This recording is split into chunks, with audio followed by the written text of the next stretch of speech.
Kamala Harris.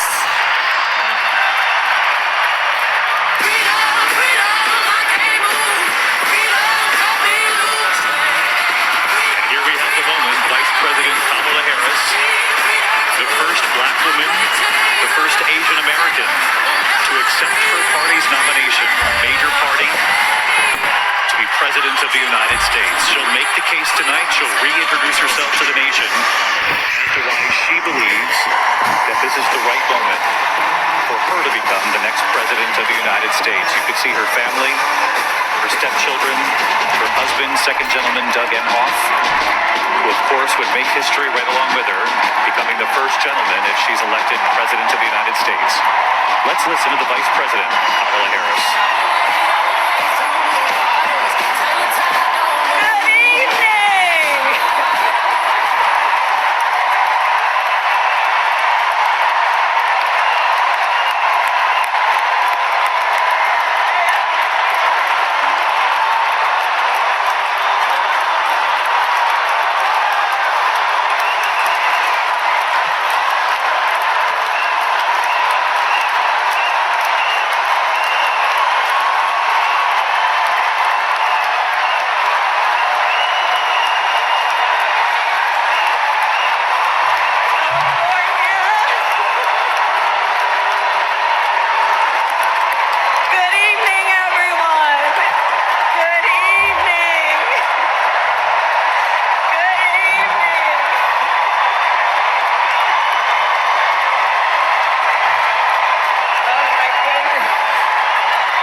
Thank you, everyone. Thank you, everyone. Thank you. Okay, let's get to business. Let's get to business. All right. So let me start by thanking my most incredible husband, Doug, for being an incredible partner to me, an incredible father to Cole and Ella, and happy anniversary, Dougie. So very much. To our President Joe Biden, when I think about the path that we have traveled together, Joe, I am filled with gratitude. Your record is extraordinary, as history will show, and your character is inspiring. And Doug and I love you and Jill and are forever thankful to you both.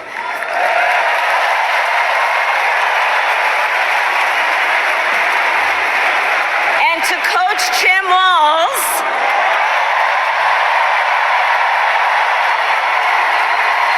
you are going to be an incredible vice president.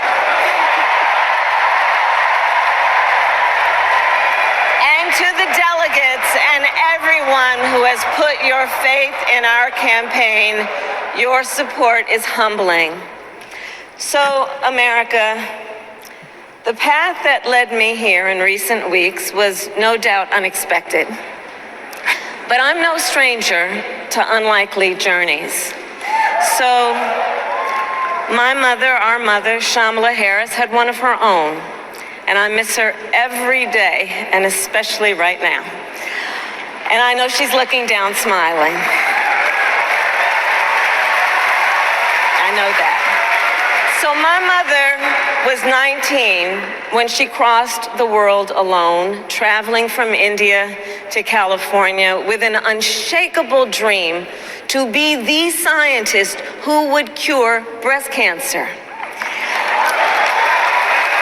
When she finished school, she was supposed to return home to a traditional arranged marriage. But as fate would have it, she met my father, Donald Harris, a student from Jamaica. They fell in love and got married, and that act of self-determination made my sister Maya and me. Growing up, we moved a lot.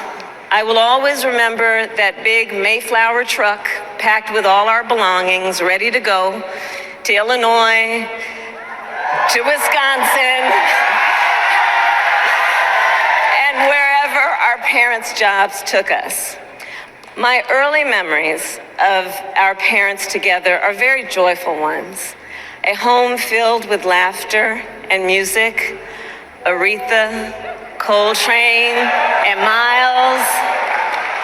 At the park, my mother would say, "Stay close." But my father would say, as he smiled, "Run, Kamala, run. Don't be afraid. Don't let anything stop you."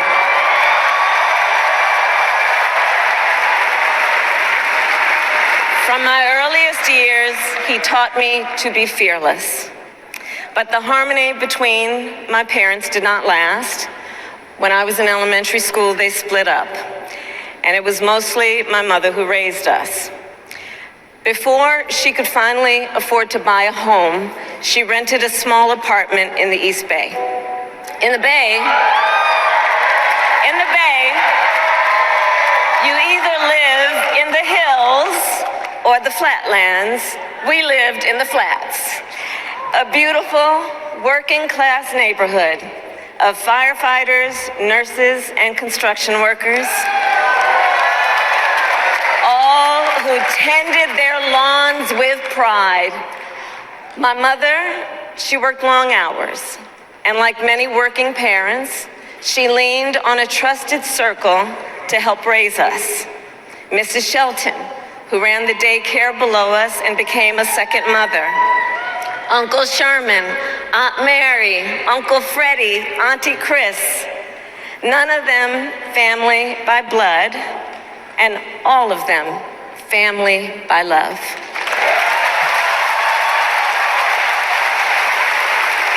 Family who taught us how to make gumbo, how to play chess, and sometimes even let us win. Family who loved us, believed in us, and told us we could be anything and do anything. They instilled in us the values they personified: community, faith, and the importance of treating others as you would want to be treated, with kindness, respect, and compassion. My mother was a brilliant, 5-foot-tall brown woman with an accent. And as the eldest child, I saw how the world would sometimes treat her. But my mother never lost her cool. She was tough, courageous, a trailblazer in the fight for women's health, and she taught Maya and me a lesson that Michelle mentioned the other night. She taught us to never complain about injustice, but do something about it. Do something about it. That was my mother. And she taught us, and she also taught us, and never do anything half-assed. And that is a direct quote. A direct quote. I grew up immersed in the ideals of the civil rights movement. My parents had met at a civil rights gathering, and they made sure that we learned about civil rights leaders, including the lawyers like Thurgood Marshall and Constance Baker Motley, those who battled in the courtroom to make real the promise of America. So at a young age, I decided I wanted to do that work. I wanted to be a lawyer. And when it came time to choose the type of law I would pursue, I reflected on a pivotal moment in my life. You see, when I was in high school, I started to notice something about my best friend, Wanda. She was sad at school, and there were times she didn't want to go home. So one day I asked if everything was all right, and she confided in me that she was being sexually abused by her stepfather. And I immediately told her she had to come stay with us, and she did. This is one of the reasons I became a prosecutor, to protect people like Wanda, because I believe everyone has a right to safety, to dignity, and to justice.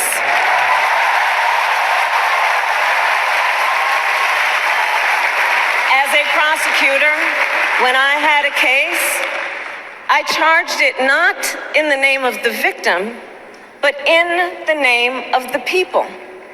For a simple reason. In our system of justice, a harm against any one of us is a harm against all of us.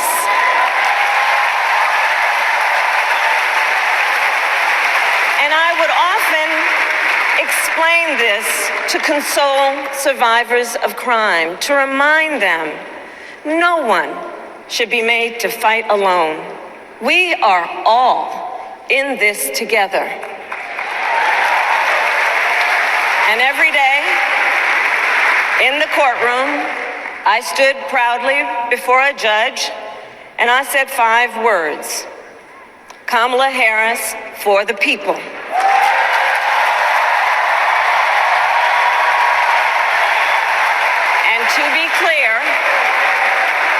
And to be clear, my entire career, I've only had one client, the people.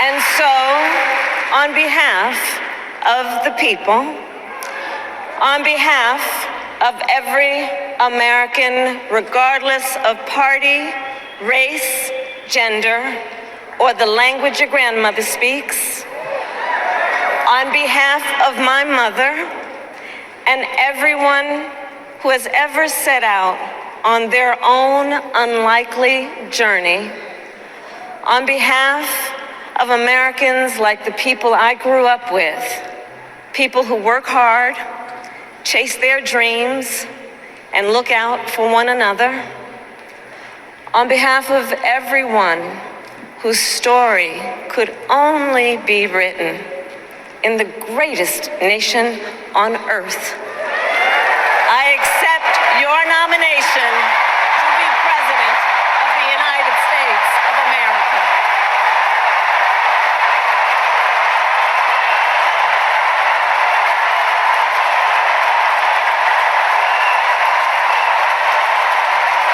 And with this election,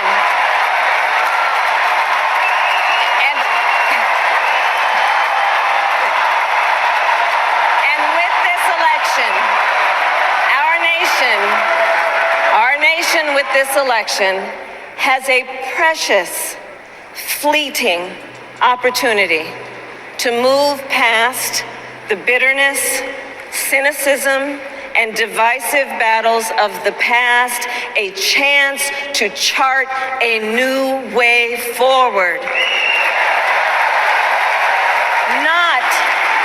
Not as members of any one party or faction, but as Americans. And let me say, I know there are people of various political views watching tonight, and I want you to know, I promise to be a president for all Americans. You can always trust me to put country above party and self, to hold sacred America's fundamental principles, from the rule of law to free and fair elections, to the peaceful transfer of power.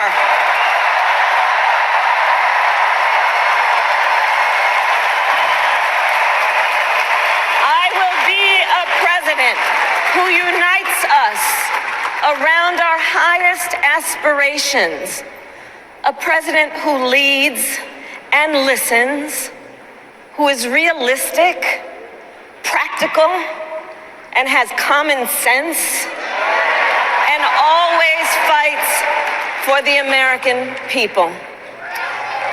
From the courthouse to the White House, that has been my life's work. As a young courtroom prosecutor in Oakland, California, I stood up for women and children against predators who abuse them. As Attorney General of California, I took on the big banks, delivered $20 billion for middle-class families who faced foreclosure, and helped pass a homeowner bill of rights, one of the first of its kind in the nation. I stood up for veterans and students being scammed by big for-profit colleges, for workers who are being cheated out of their wages, the wages they were due, for seniors facing elder abuse. I fought against the cartels who traffic in guns and drugs and human beings, who threaten the security of our border and the safety of our communities. And I will tell you, these fights were not easy. And neither were the elections that put me in those offices. We were underestimated at practically every turn. But we never gave up, because the future is always worth fighting for. And that's the fight we are in right now, a fight for America's future.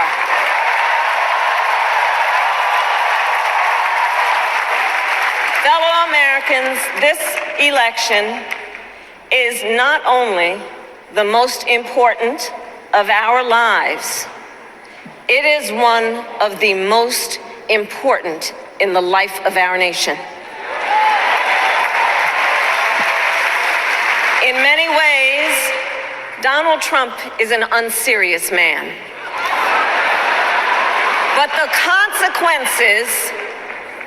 consequences of putting Donald Trump back in the White House are extremely serious. Consider not only the chaos and calamity when he was in office, but also the gravity of what has happened since he lost the last election. Donald Trump tried to throw away your votes. When he failed, he sent an armed mob to the United States Capitol, where they assaulted law enforcement officers.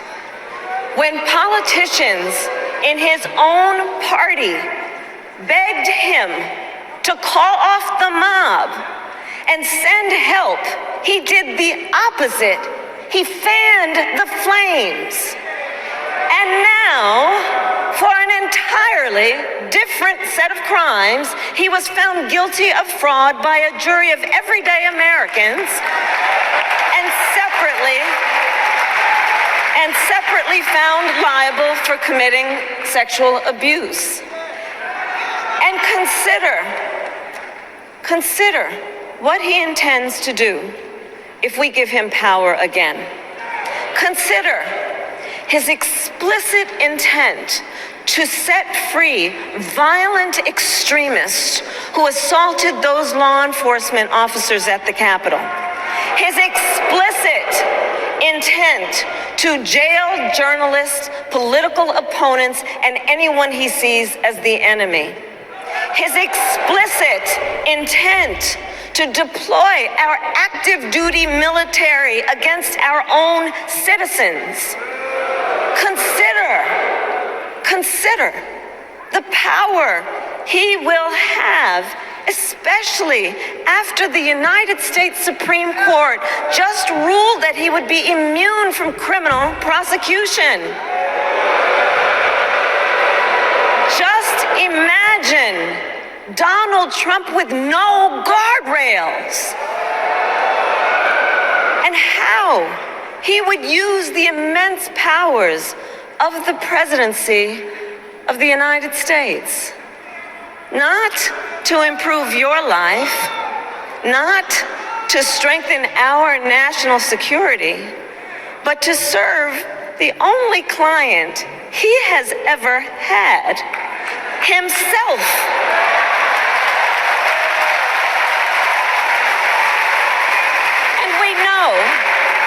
And we know what a second Trump term would look like. It's all laid out in Project 2025, written by his closest advisors, and its sum total is to pull our country back to the past. But America, we are not going back. We are not going back. We are not going back. We are not going back to when Donald Trump tried to cut Social Security and Medicare. We are not going back to when he tried to get rid of the Affordable Care Act, when insurance companies could deny people with pre-existing conditions. We are not going to let him eliminate the Department of Education that funds our public schools. We are not going to let him end programs like Head Start that provide preschool and childcare for our children. America, we are not going back.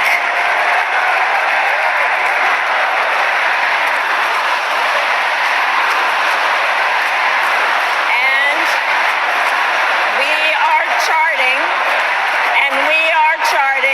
a new way forward.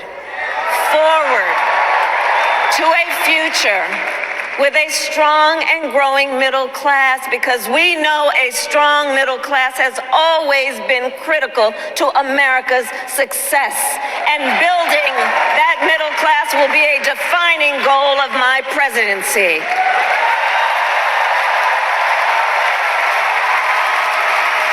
And I'll tell you, this is personal for me. The middle class is where I come from. My mother kept a strict budget. We lived within our means, yet we wanted for little. And she expected us to make the most of the opportunities that were available to us and to be grateful for them. Because as she taught us, opportunity is not available to everyone. That's why we will create what I call an opportunity economy, where everyone has the chance to compete and a chance to succeed. Whether you live in a rural area, small town, or big city. And as president, I will bring together labor and workers and small business owners and entrepreneurs and American companies to create jobs, to grow our economy, and to lower the cost of everyday needs like health care and housing and groceries. We will provide access to capital for small business owners and entrepreneurs and founders. And we will end America's housing shortage and protect Social Security and Medicare.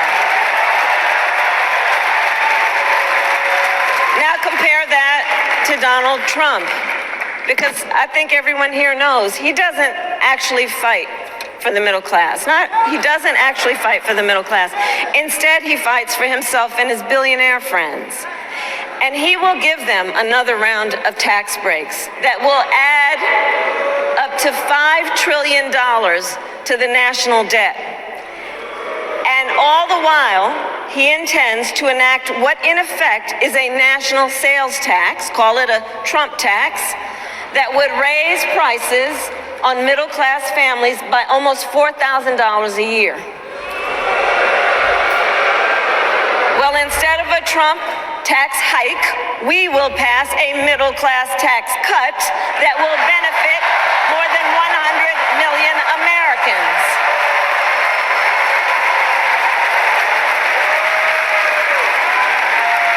Friends, I believe America cannot truly be prosperous unless Americans are fully able to make their own decisions about their own lives, especially on matters of heart and home. But tonight, in America, too many women are not able to make those decisions. And let's be clear about how we got here.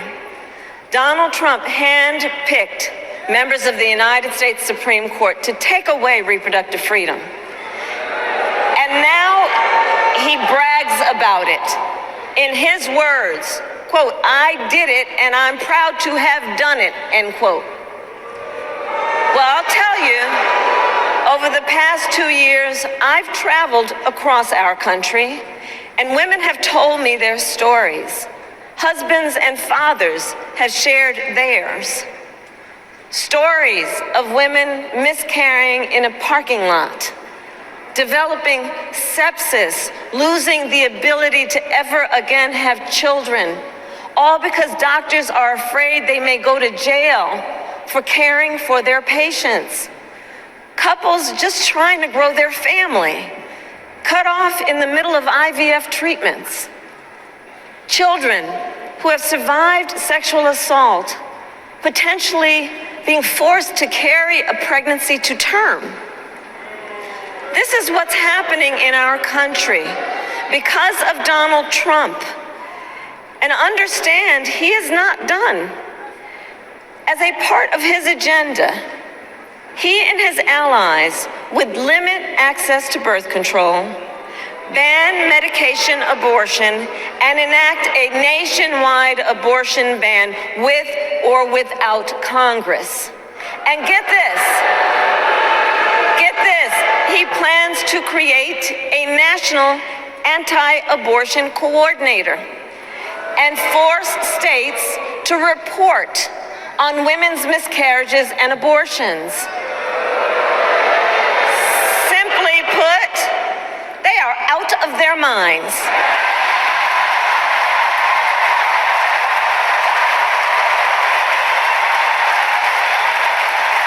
And one must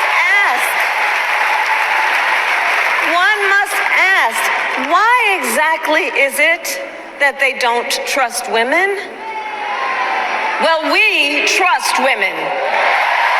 We trust women. And when Congress passes a bill to restore reproductive freedom, as President of the United States, I will proudly sign it into law.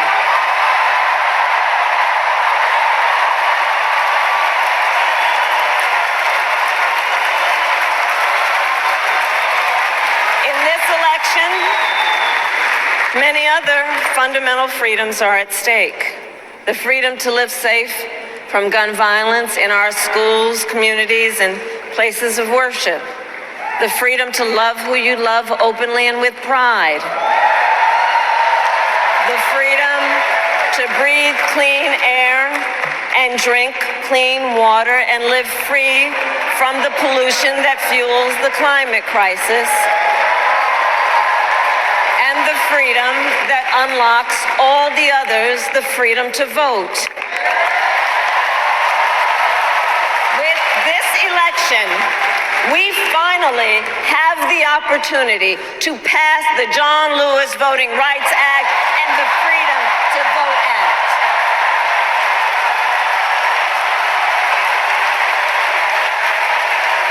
And let me be clear. After decades in law enforcement, I know the importance of safety and security, especially at our border. Last year, Joe and I brought together Democrats and conservative Republicans to write the strongest border bill in decades. The Border Patrol endorsed it. But Donald Trump believes a border deal would hurt his campaign. So he ordered his allies in Congress to kill the deal. Well, I refuse to play politics with our security, and here is my pledge to you.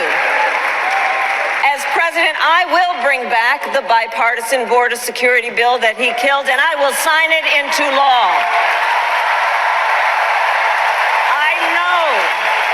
I know we can live up to our proud heritage as a nation of immigrants and reform our broken immigration system. We can create an earned pathway to citizenship and secure our border.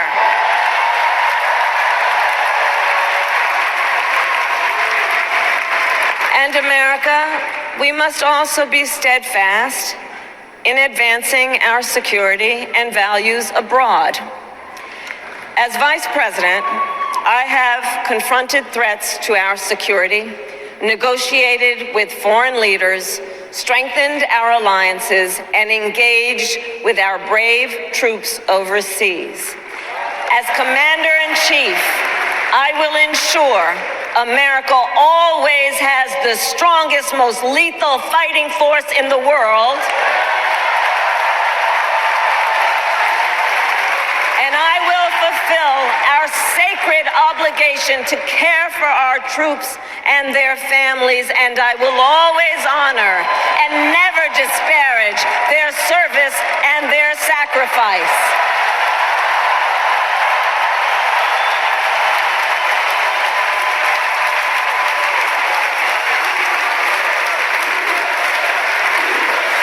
I will make sure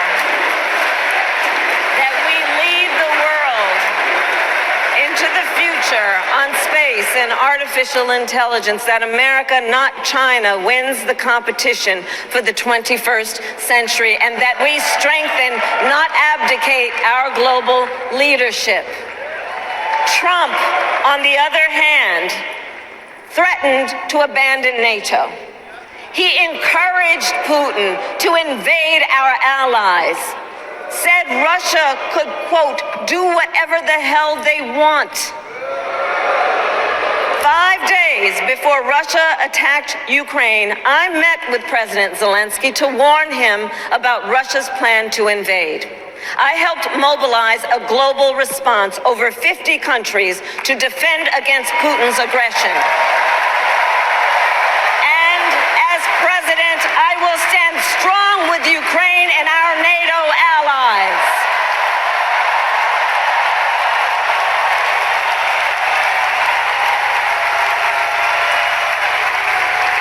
With respect to the war in Gaza, President Biden and I are working around the clock, because now is the time to get a hostage deal and a ceasefire deal done.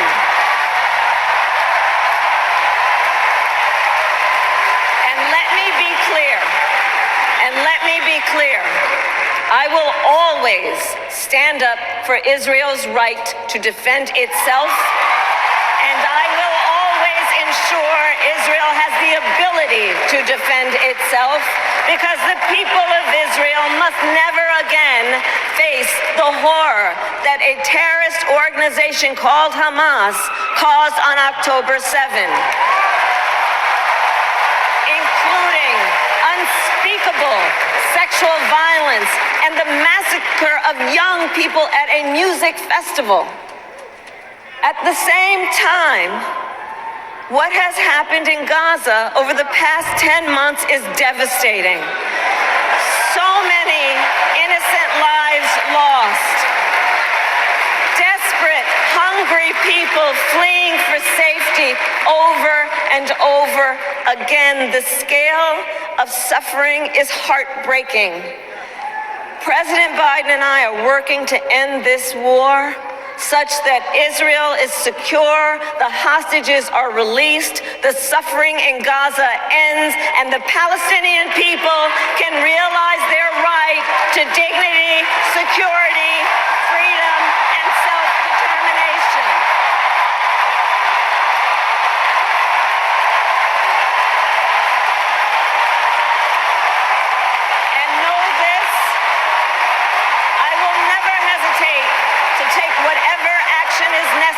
military to defend our forces and our interests against Iran and Iran-backed terrorists. I will not cozy up to tyrants and dictators like Kim Jong-un who are rooting for Trump.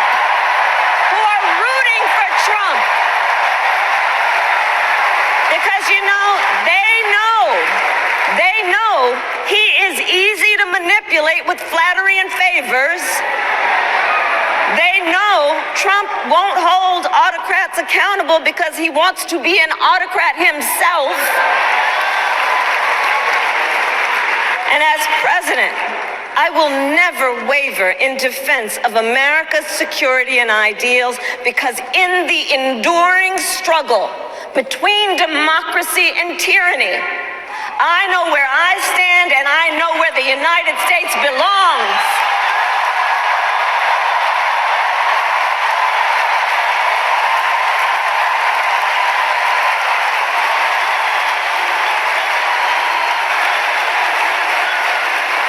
So fellow Americans,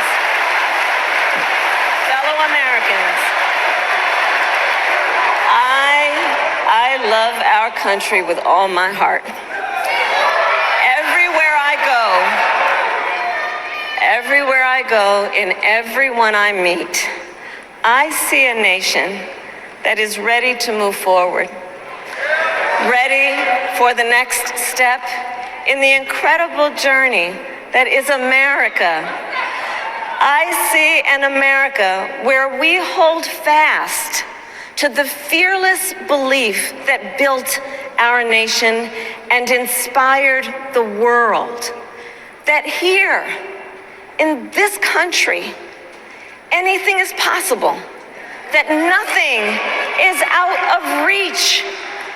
An America where we care for one another, look out for one another, and recognize that we have so much more in common than what separates us. That none of us has to fail for all of us to succeed. And that in unity there is strength. You know, our opponents in this race are out there every day denigrating America, talking about how terrible everything is. Well, my mother had another lesson she used to teach. Never let anyone tell you who you are. You show them who you are. America, let us show each other and the world who we are and what we stand for. Freedom, opportunity, compassion, dignity, fairness, and endless possibilities.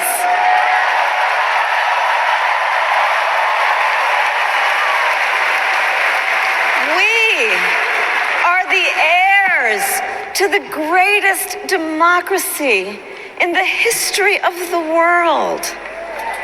And on behalf of our children and our grandchildren and all those who sacrificed so dearly for our freedom and liberty, we must be worthy of this moment.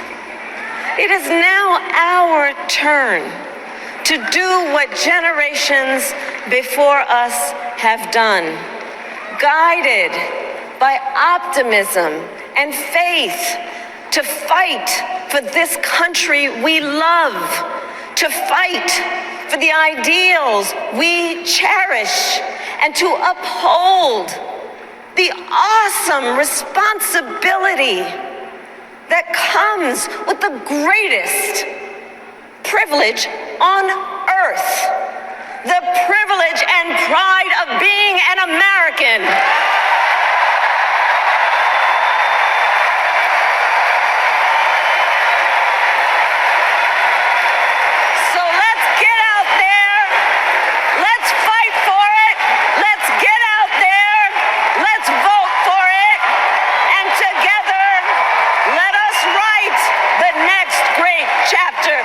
the most extraordinary